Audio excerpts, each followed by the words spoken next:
All welcome to hello people channel. బొబ్బట్లు చేద్దాం రండి. దానికి కావాల్సిన ఐటమ్స్ వచ్చేసి శనగపప్పు ఉడకబెట్టుకున్నది, బెల్లం తురుము, ఉడకబెట్టిన శనగపప్పు దాన్ని మంచిగా రుబ్బుకోవాలి.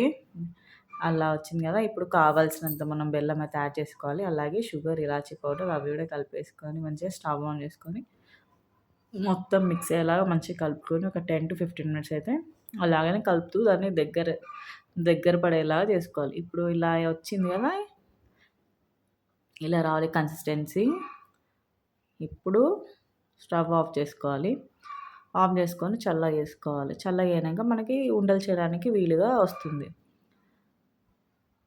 ఇప్పుడైతే చూసారు కదా, అట్లా వస్తుంది. చల్లగా ఉండలు అయితే చేసుకుని అలాగే గోధుమ పిండితో చపాతీ పిండి చేసుకొని ఫస్ట్ వాటి కూడా చపాతీ బాల్స్ రెడీ చేసి పెట్టుకొని ఇప్పుడు మళ్ళీ చిన్నగా చేసుకున్న స్టఫ్ పెట్టేసి ఇప్పుడు దాన్ని చపాతీలా చేసుకోవాలి. నేనైతే పెద్దగా స్టఫ్ చేసి చేస్తాను, పెద్దగా చపాతీ.